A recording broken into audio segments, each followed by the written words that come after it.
Hey guys, it's Sunday morning at 6 a.m. Time to start the brew day. Just going to take you through a full brew day. This is how it begins, 6 a.m. Cleaning the pots. Just getting in all the... Just give the pot a good clean. Going to heat up some water in there. So next step, I've got my recipe.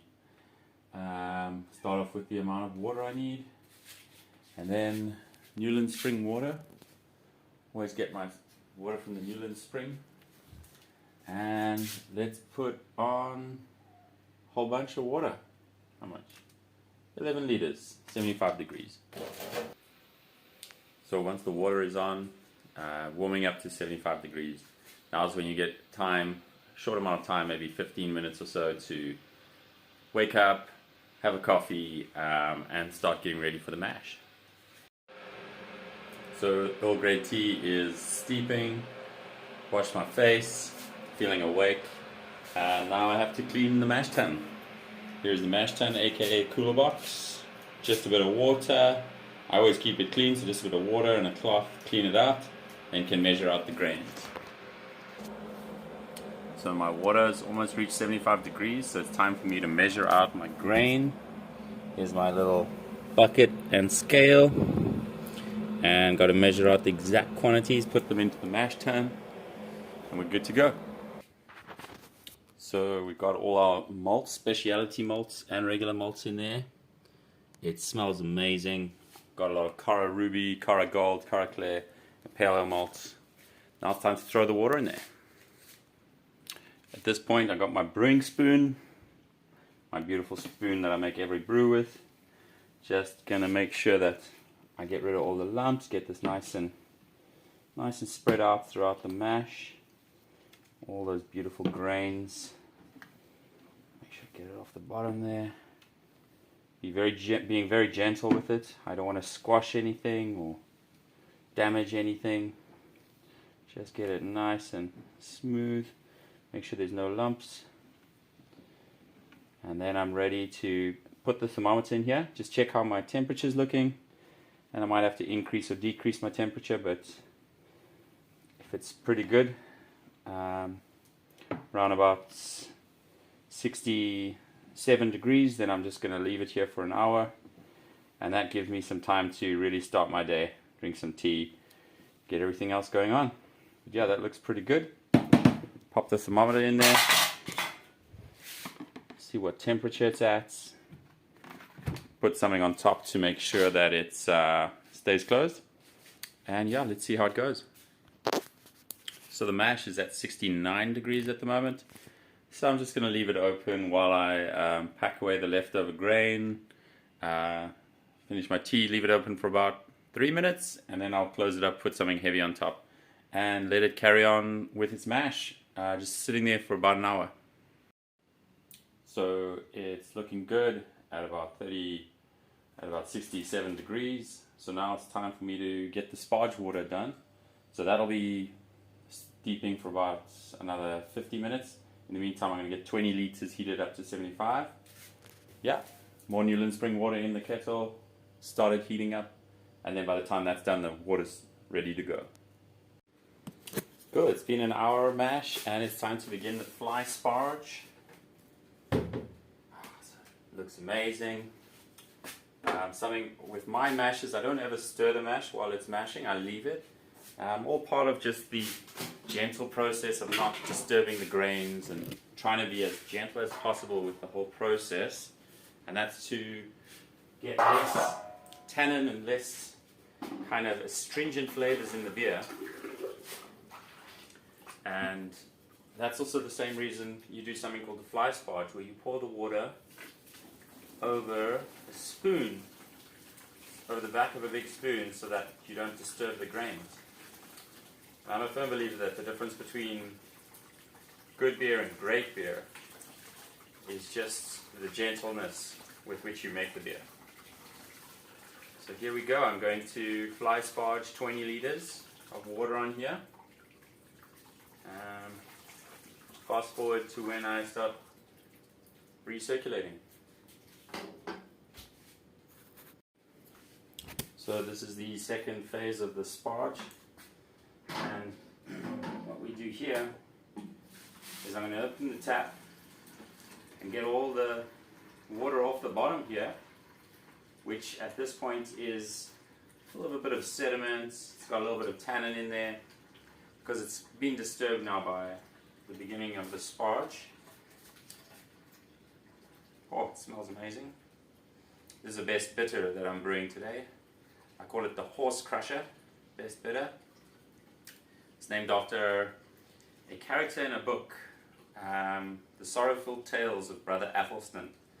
And it's about a monk and the coroner of a village set in probably the 1800s or 1700s. And the coroner's name is Cranston.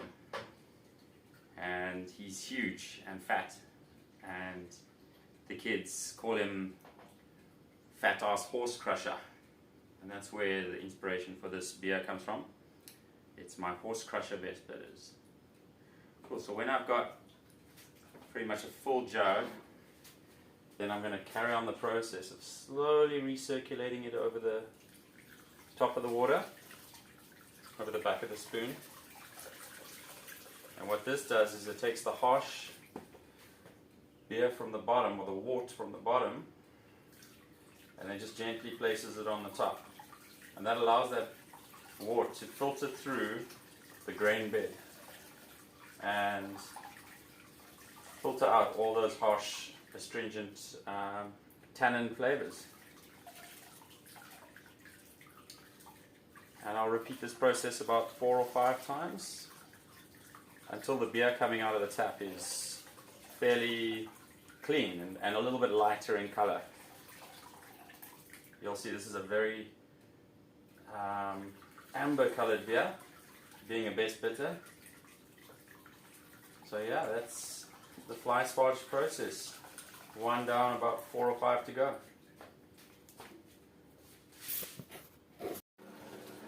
So now my final sparge is done, and we can see I'm letting it start filtering down into the buckets, into the brew kettle.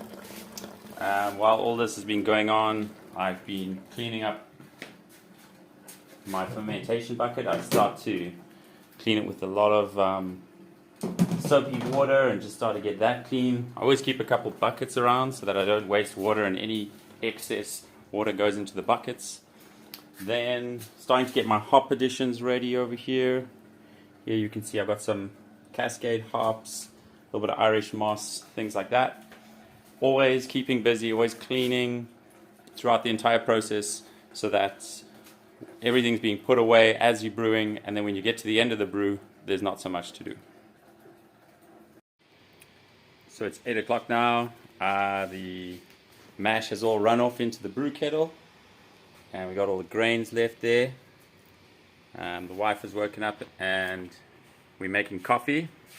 And now I'm going to take this grain and I'll throw it in my compost room where the birds can eat it. So at this point I can see it's starting to bubble. I can see the very first signs of the boil. And at this little trick I do is I throw the hops in now, throw in some of the hops, bittering hops, and then start stirring immediately. And that kind of prevents it from boiling over, I hope. And I'll also just turn it down slightly. But yeah, so now we get that hops in there. Wow, the aroma is incredible. Okay, let's turn it down slightly, just down slightly to 105 degrees. And you can see no boil over. And that comes from adding the hops at that exact moment when it's starting to boil. And now we get what we call the rolling boil. Very important, another very important part of brewing, you must have the rolling boil. And a rolling boil means the water is rolling over the bubbles, like so. Let's see, I can maybe go a little bit lower. Maybe 102 degrees. Rolling boil is in full effect. Woo! You can see it's jumping out of there. It looks stunning. And that's the beginning of the boil. So we are halfway through the boil, 30 minutes. In the meantime, keeping myself busy. I've been getting some boiling water, boiling spring water. I've sanitized this. I've got the boiling spring water just chilling there, and I'm going to get ready to hydrate the yeast about 10 minutes before I need to pitch the yeast. Then I've also been scrubbing the fermenter, I've been scrubbing the chiller, I've packed away the mash tun, and the rolling boil is going beautifully still. Now it's time to add the second hops addition. This would be just a tiny wee little bit of cryo cascade hops. Put that in, give it a little stir. I do not stir my beer while it's boiling, really. I don't see the point. I just let it do its thing. And that's got another 25 minutes. And while we wait 25 minutes, I'll prepare more things. I'll start getting the chiller ready. And I'll start sanitizing about 10 minutes before we turn off the flame. So it's time to sanitize. Boil's almost done. I've given this a good rinse a few times. Just to rinse all the soap and everything out of there. Make sure there's no soap at all left.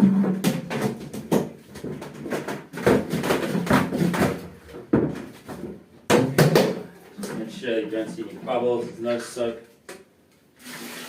Get it nice and clean.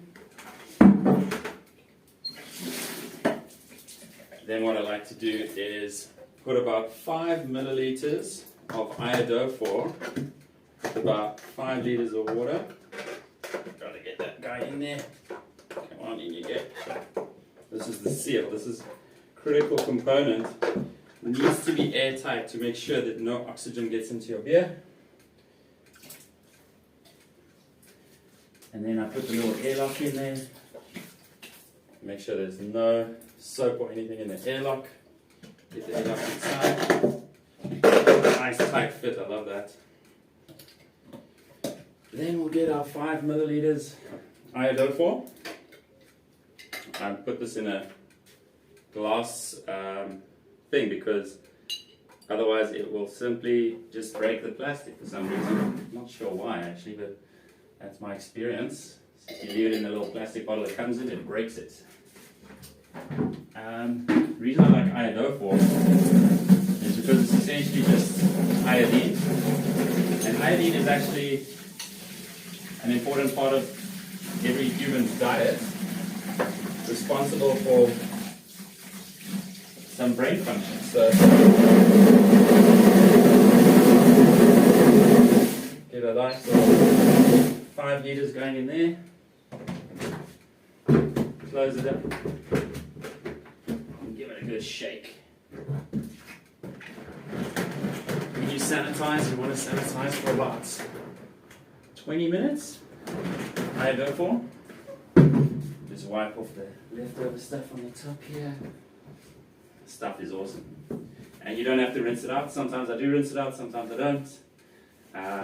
Yeah, ideally what you're doing here is killing any kind of bacteria or wild yeast to make sure that your final taste of your beer is perfect. So sanitizing is very important. And yeah, not something you should ever skip. What I'll do is, once I'm going to sanitize there, I'll put it on its side and just roll it for about 20 minutes. I'll just keep moving it from here to there, whenever. And that's it, sanitizing process underway. Next bit of preparation I've done is to make a little ice bath. And here I've just got a nice tub of water, put a few big bottles of ice that I've frozen in there, and I'm going to use this once I've chilled the beer to kind of room temperature. Then I'll use that just to chill it down a few extra degrees, just to give the yeast a cool environment to start working. So I'm down to the last 5 minutes. Going to put in a little pinch of Irish moss, put in the last hops addition. Irish moss is just to remove any haze in the final beer, because with the best bitter we don't really want any haze. We want it to be a pretty clear and crisp beer.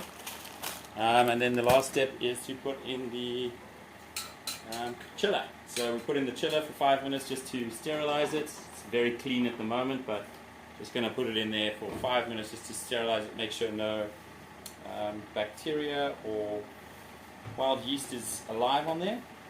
And we're going to also hydrate the yeast shortly.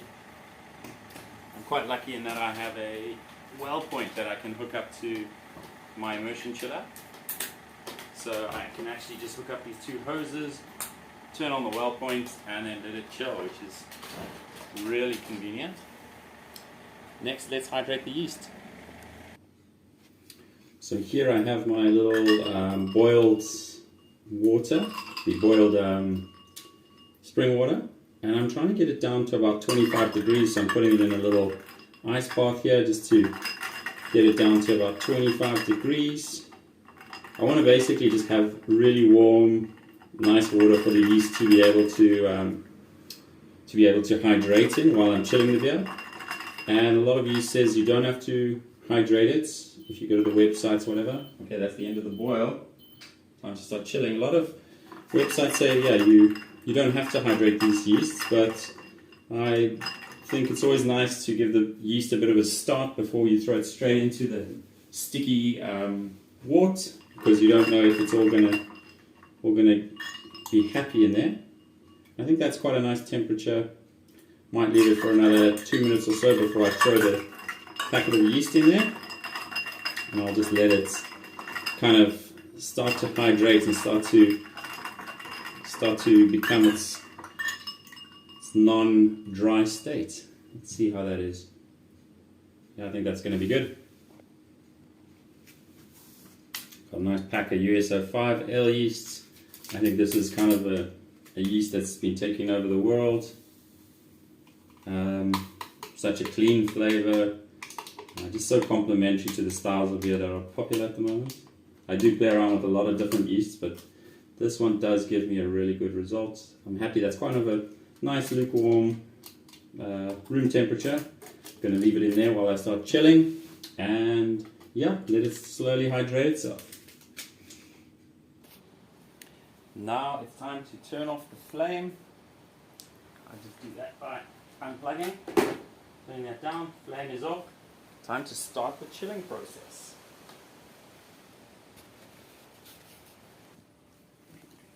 So now the well point is on, the chilling has begun.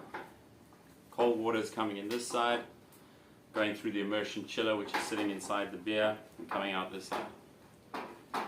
I'll just keep stirring just to get maximum coverage of the beer.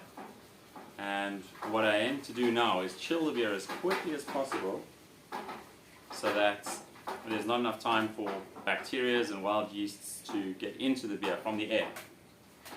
And generally what I'll do is I'll keep stirring until the beer is room temperature. And this thing works a bomb. So yeah, catch up soon.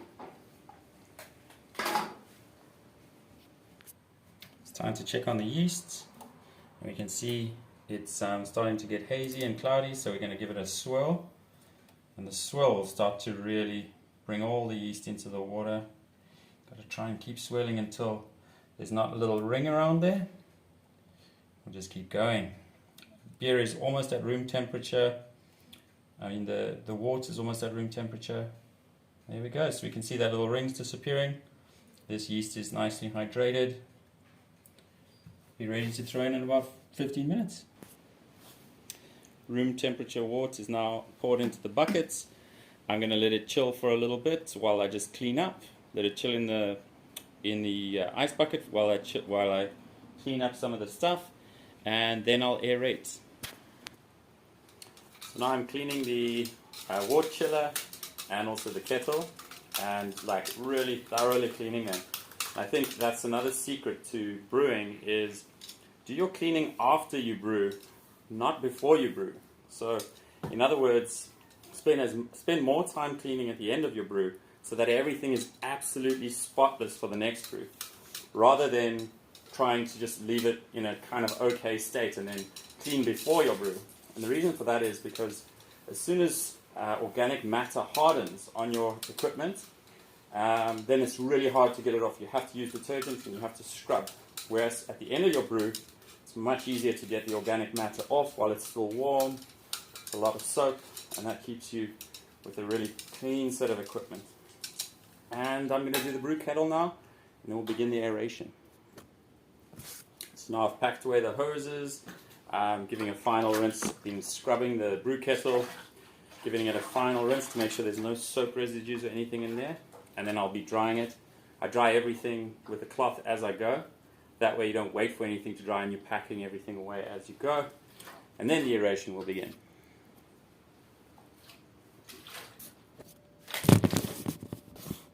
So now we get on to another very important part of the beer, which is the aeration process. Basically, you have to get air into this beer for around 10 minutes. Similarly to the hydration step, some yeasts will say you don't have to aerate your beer, but I don't believe that. Another part of the aeration process is singing to your beer or giving some energy to your beer. So all water contains a molecular arrangement and an aura, and at this part of the process I like to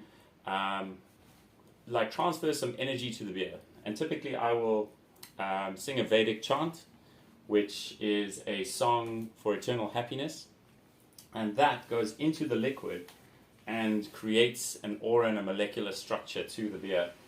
Whatever it is that you love, you could play it music, you could, however you want to imbue a vibe into the beer, then this is the time when you do that. So very important. Basically, you just rock the beer back and forth, and then you will sing your song of happiness. Shri Goranja Jaya Goranja Go Goranjanam. Shri Goranja Jaya Goranja Go Goranjanam. Shri Goranja Jaya Go Goranjanam. And I'm not going to bore you with 5 to 10 minutes of that, so I'll take you to the next step. So I've finished my aeration, energy transfer. The missus was singing some Bach for me, some piano concertos. I had a little bit of some old reggae tunes that I also added in there. You can see now on the little thermometer on the side it's 28 degrees. We're not going to get it much colder than that, unfortunately, because the actual temperature is 28 degrees in Cape Town today. So now let's pitch the yeast. I don't know why they call it pitching, but this is super frothy in here. We're going to give it a little swirl, get the yeast. Oh, it smells amazing. The beer, that is. In it goes.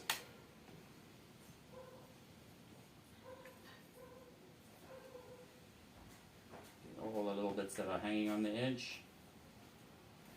In pitches the yeast. I'm going to throw a little bit of yeast food in there, just to give it a little bit of extra nutrition. Just a pinch, I always just throw a pinch, just to give it a little, that's a bit of diammonium phosphate. Give the yeast a little bit of extra nutrition in case it's having a hard time in this heat. And then I'll give it a little swirl, get it nicely distributed throughout the beer worts. That's it, looking good. Final step, let's put a little bit of vodka in the airlock. Sorry, some gin this time. Just to make sure that it's nice and clean. That looks like a good amount. And we'll put it in the ice bath and start filling it up with as much ice as we possibly can. Ideally, we want this to stay 18 degrees for at least a week. We need to get it down to 18. And that is it. That is the end of the brew day. Hope you enjoyed it.